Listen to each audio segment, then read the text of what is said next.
എല്ലാവർക്കും നമസ്കാരം. 2 വർഷങ്ങൾക്ക് മുൻപ് വലിയ വിവാദം കേരളത്തിലുണ്ടാക്കിയ ഒരു പ്രസംഗമായിരുന്നു മന്ത്രി ശ്രീ സജി ചെറിയാൻ നമ്മുടെ ഭരണഘടനയെക്കുറിച്ച് നടത്തിയത്. അതിനെ തുടർന്ന് ധാർമ്മികത മുൻനിർത്തി താൻ രാജിവെക്കുന്നു എന്ന് അദ്ദേഹത്തിന് പ്രഖ്യാപിച്ച് രാജിവെച്ച് ഒഴിയേണ്ടി വന്നു. അതേ തുടർന്ന് നമ്മുടെ സംസ്ഥാന പോലീസ് ആ ഒരു വിഷയവുമായി ബന്ധപ്പെട്ട് അന്വേഷണം നടത്തി. ഒരു സ്റ്റേഷൻ ഹൗസ് ഓഫീസറാണ് ഈ കാര്യങ്ങളൊക്കെ നോക്കിയത്. അതിനുശേഷം സജി ചെറിയാനെ മുക്തനാക്കുന്ന രീതിയിലത്തേക്കുള്ള ഒരു റിപ്പോർട്ട് അദ്ദേഹം സമർപ്പിക്കുന്നു. അത് തിരുവല്ല ജുഡീഷ്യൽ 1ാം ക്ലാസ് മജിസ്ട്രേറ്റ് കോടതിയിൽ പരിഗണിക്കപ്പെടുന്നു. അവസാനം ആ റിപ്പോർട്ടിനോടൊപ്പം തന്നെ നിൽക്കാനായിട്ട് കോടതി തീരുമാനിക്കുകയും കോടതി സജി ചെറിയാൻ അനുകൂലമായിട്ടുള്ള ഒരു വിധി അവിടെ കൊടുക്കുകയും ചെയ്യുന്നു. അങ്ങനെ അവസാനം അതിൻ്റെ അനുകൂലത്തിൽ സജി ചെറിയാൻ നമ്മുടെ മന്ത്രിസഭയിലേക്ക് തിരിച്ചു വരുന്നു. അദ്ദേഹം ഈ 2 വർഷങ്ങൾക്കിപ്പുറം ഇപ്പോഴും മന്ത്രിയായി തന്നെ തുടരുകയും ചെയ്യുന്നു. എന്നാൽ ഈ വിഷയത്തിൽ പിന്നീട് ഒരു പരാതി കേരള ഹൈക്കോടതിയിലേക്ക് പോകുന്നു. അത് ഹൈക്കോടതി പരിഗണിച്ചതിന് ശേഷം ഇന്നലെ ഒരു ഉത്തരവുണ്ടാകുന്നു. ആ ഉത്തരവിൽ സജി ചെറിയാൻ്റെ ഭാഗത്ത് ഗുരുതരമായിട്ടുള്ള പ്രശ്നങ്ങളുണ്ട് എന്നും തന്നെയുമല്ല അന്വേഷിച്ചിരിക്കുന്ന പോലീസിൻ്റെ ഭാഗത്ത് അതിനേക്കാൾ ഗുരുതരമായിട്ടുള്ള പ്രശ്നങ്ങളുണ്ട് എന്നും കോടതി കണ്ടെത്തിയിട്ടുണ്ട്. ഇതിൻ്റെ അടിസ്ഥാനത്തിൽ ഒരു തുടരന്വേഷണം ആവശ്യമുണ്ട് എന്ന് കോടതി കണ്ടെത്തി. അങ്ങനെ ജസ്റ്റിസ് ബെച്ചു കുര്യൻ തോമസിൻ്റെ വിധി ഇന്നലെ വന്നിരിക്കുന്നതിൽ കേസ് ക്രൈംബ്രാഞ്ചിലെ വിശ്വസ്തനായിട്ടുള്ള ഒരു ഉദ്യോഗസ്ഥൻ അന്വേഷിക്കണം എന്ന് കോടതി നിർദ്ദേശിച്ചിരിക്കുകയാണ്. അത് പെട്ടെന്ന് തന്നെ നടപ്പാക്കണം എന്നും കോടതി സർക്കാരിനോട് ആവശ്യപ്പെടുന്നുണ്ട്.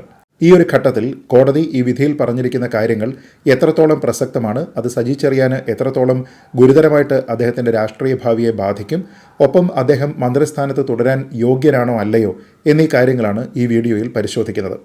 ഈ വിധിയിലെ ഏറ്റവും പ്രധാനപ്പെട്ട ചില പ്രശ്നങ്ങൾ കേരള പോലീസിന്റെ ഭാഗത്തു നിന്നുള്ള വീഴ്ചയെക്കുറിച്ചാണ്. അതിൽ തന്നെ പറയുന്നത് സജി ചെറിയാന്റെ പ്രസംഗത്തെ തുടർന്ന് നിരവധി പരാതികളുണ്ടായി. എന്നാൽ ഇതിൽ ആവലാതിക്കാരനായ ശ്രീ ബൈജു നോയൽ തന്റെ പരാതിയിന്മേൽ പോലീസ് ക്രൈം രജിസ്റ്റർ ചെയ്യുന്നില്ല എന്ന് കണ്ടുകൊണ്ടാണ് കോടതിയെ സമീപിക്കുന്ന ഒരു സാഹചര്യമുണ്ടായത്. അപ്പോൾ അവിടെ നിന്ന് തന്നെ പോലീസിന്റെ ബയാസ് വ്യക്തമാവുകയാണ്. സംസ്ഥാനം ഭരിക്കുന്ന ഒരു മന്ത്രി, ആ പാർട്ടിയുടെ വിധേയമായി പ്രവർത്തിക്കുന്ന പോലീസ്, അതുകൊണ്ട് അവർക്ക് സജി ചെറിയാനെതിരെ കേസെടുത്ത് ക്രൈം ചുമത്തി മുന്നോട്ട് പോകാനായി താല്പര്യമുണ്ടായിരുന്നില്ല എന്ന് അതിൽ നിന്ന് വ്യക്തമാവുകയാണ്. പോലീസ് അവിടെ അന്വേഷണം നടത്തിയതിനു ശേഷം അവരുടെ റിപ്പോർട്ടിൽ പറയുന്നത് സജി ചെറിയാന് ഭരണഘടനയെ അവഹേളിക്കുക എന്നുള്ള ഒരു ഉദ്ദേശം ഉണ്ടായിരുന്നില്ല, അതുകൊണ്ട് അദ്ദേഹത്തിനെതിരെയുള്ള ഗുരുതരമായിട്ടുള്ള ചാർജുകളെല്ലാം തന്നെ ഒഴിവാക്കുന്നു എന്ന നിലയ്ക്കായിരുന്നു അവരുടെ കണ്ടെത്തൽ. എന്നാൽ പരാതിക്കാരനായിട്ടുള്ള ശ്രീ ബൈജു നോയൽ ഇതിനെ ചോദ്യം ചെയ്തത് തന്നെ സജി ചെറിയാന് യാതൊരു വിധത്തിലുള്ള ഉദ്ദേശവും ഭരണഘടനയെ കുറ്റപ്പെടുത്തുക എന്ന നിലയ്ക്ക് ഉണ്ടായിരുന്നില്ല എന്ന് സ്ഥാപിക്കാൻ പോലീസിന്റെ പക്കൽ യാതൊരു വിധത്തിലുള്ള മെറ്റീരിയലുകളും ഉണ്ടായിരുന്നില്ല എന്നുള്ളതാണ്. ഇതിലെ ഏറ്റവും പ്രധാനപ്പെട്ട കാര്യം അദ്ദേഹത്തിൻ്റെ പ്രസംഗവുമായി ബന്ധപ്പെട്ട് അത് ഉള്ളടക്കം ചെയ്തിട്ടുള്ള CD, പെൻഡ്രൈവ് തുടങ്ങിയ കാര്യങ്ങൾ ഫോറൻസിക് പരിശോധനയ്ക്ക് വേണ്ടി അയച്ചിട്ടുണ്ടായിരുന്നു. ഇതിൻ്റെ ഫോറൻസിക് പരിശോധന പൂർത്തിയായി റിപ്പോർട്ട് കിട്ടുന്നതിന് മുൻപാണ് പോലീസ് ഇതിൽ അന്തിമ റിപ്പോർട്ട് സമർപ്പിച്ചിരിക്കുന്നത്. അപ്പോൾ എന്താവശ്യത്തിനാണോ ഈ രേഖകളെല്ലാം തന്നെ പോലീസ് ഫോറൻസിക് ഡിപ്പാർട്ട്മെൻറ്റിലേക്ക് അയച്ചിരുന്നത്, അതിൽ നിന്ന് അവരുടെ മറുപടി കിട്ടുന്നതിന് മുമ്പ് തന്നെ പോലീസ് അവരുടെ കൺക്ലൂഷനിലേക്ക് എത്തുകയും ചെയ്തു. ഇവിടുത്തെ ഏറ്റവും പ്രധാനപ്പെട്ട ഒരു കാര്യം കോടതി തന്നെ പറയുന്നത് ഒരാളിൻ്റെ പ്രസംഗത്തിൽ ഉൾപ്പെട്ടിരിക്കുന്ന ടോൺ അല്ലെങ്കിൽ ഏത് രീതിയിലാണ് അദ്ദേഹം സംഭാഷണം നടത്തിയിരിക്കുന്നത് എന്നതിന് അതീവ പ്രാധാന്യമുണ്ട്. അത് ഇൻവെസ്റ്റിഗേറ്റിംഗ് ഓഫീസർ മാത്രം ഏകപക്ഷീയമായി തീരുമാനിക്കേണ്ടുന്ന ഒന്നല്ല. നേരെ മറിച്ച് കോമൺ സെൻസ് ഉള്ള, വളരെ പ്രൂഡൻസ് ഉള്ള ഒരു സാധാരണക്കാരൻ ആ വിഷയത്തിനെക്കുറിച്ച് ഏത് രീതിയിലാണ് ചിന്തിക്കുന്നത് എന്നത് മനസ്സിലാക്കി വേണം ഇത്തരത്തിലുള്ള കേസുമായി മുന്നോട്ട് പോകാൻ എന്നാണ്.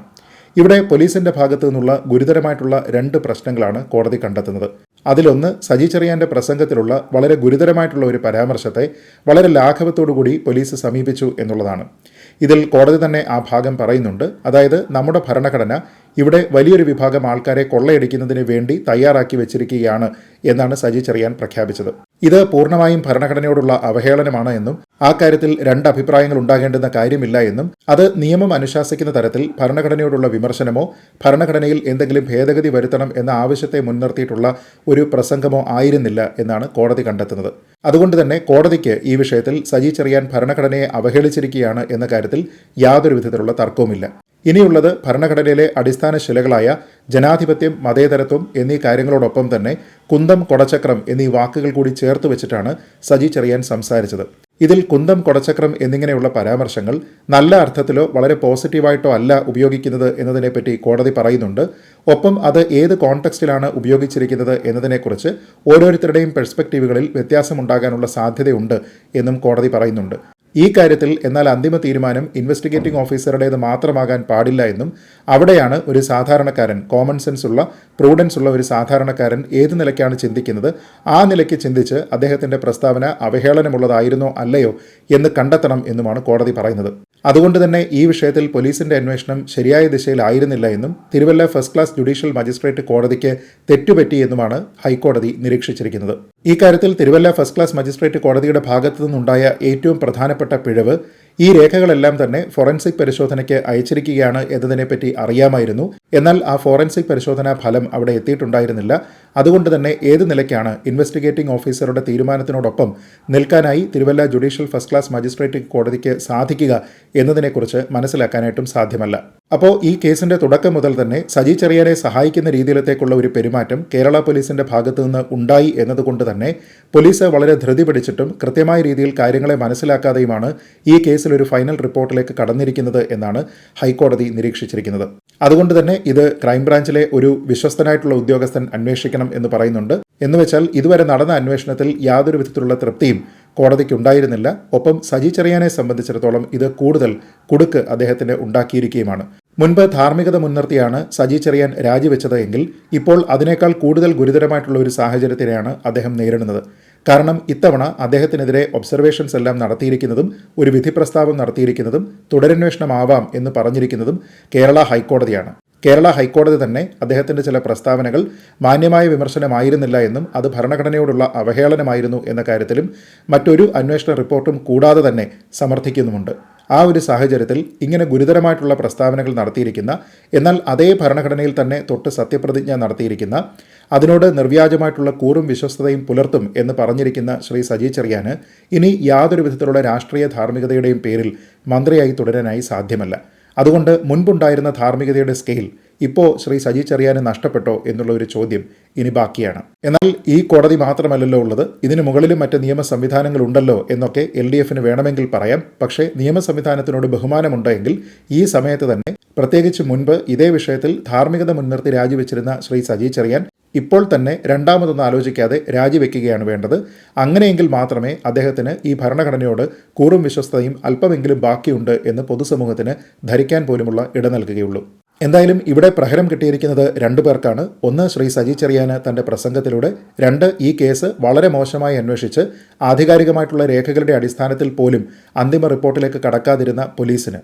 എനിക്ക് മനസ്സിലാകുന്നില്ല ഈ സ്റ്റേഷൻ ഹൗസ് ഓഫീസർ എന്ത് അർത്ഥത്തിലാണ് ഈ റിപ്പോർട്ട് തയ്യാറാക്കിയത് എന്ന്. അദ്ദേഹത്തിന് എങ്ങനെയാണ് ഇനി ആത്മാർത്ഥതയോടുകൂടി തൻ്റെ ഡ്യൂട്ടികളൊക്കെ തന്നെ നിർവഹിച്ചുകൊണ്ട് സർവീസിൽ തുടരാൻ കഴിയുന്നത് എന്നും. കാരണം ഇങ്ങനെ വളരെ തെറ്റായിട്ടുള്ള ഒരു പ്രവണത, സമൂഹത്തിൽ ഏറ്റവും കൂടുതൽ ആൾക്കാർ ചർച്ച ചെയ്തിട്ടുള്ള ഒരു വിഷയം, അത് ആൾക്കാരുടെ കണ്ണിൽ പൊടിയിടുന്ന രീതിയിലും കോടതിയെ തെറ്റിദ്ധരിപ്പിക്കുന്ന രീതിയിലും അനാവശ്യമായിട്ടുള്ള പല കാര്യങ്ങളെയും ഉൾപ്പെടുത്തിക്കൊണ്ട് സജി ചെറിയാനെ രക്ഷിച്ചെടുക്കുന്ന രീതിയിലത്തേക്കുള്ള ഒരു റിപ്പോർട്ട് തയ്യാറാക്കിയിരിക്കുന്ന ഉദ്യോഗസ്ഥൻ കേരള പോലീസിന് മൊത്തത്തിൽ അപമാനമാണ് എന്ന് പറയാതിരിക്കാൻ കഴിയില്ല. അങ്ങനെയുള്ള ഉദ്യോഗസ്ഥനെതിരെ ഇനി സർക്കാർ എന്ത് നടപടിയാണ് സ്വീകരിക്കുന്നത് എന്നതും അറിയേണ്ടതാണ്. എന്തായാലും അങ്ങനെ എന്തെങ്കിലും കാര്യങ്ങൾ സർക്കാരിൻ്റെ ഭാഗത്തു നിന്ന് ഉണ്ടാകുമെന്ന് സാമാന്യയുക്തി നമ്മളോട് പറയുന്നുമില്ല. എന്തായാലും സജി ചെറിയാൻ്റെ പ്രസംഗത്തിലെ പ്രത്യേകമായിട്ടുള്ള ഭാഗങ്ങളെ എടുത്തു പറഞ്ഞുകൊണ്ട് അതിലുള്ള ഭരണഘടനാ വിരുദ്ധതയെപ്പറ്റി നിസ്സംശയം അഭിപ്രായം പ്രകടിപ്പിച്ച ജസ്റ്റിസ് ബെച്ചു കുര്യൻ തോമസിന് എല്ലാ അഭിവാദ്യങ്ങളും അർപ്പിച്ചുകൊണ്ട് ഈ വീഡിയോ അവസാനിപ്പിക്കുന്നു. ജയ് ഹിന്ദ്.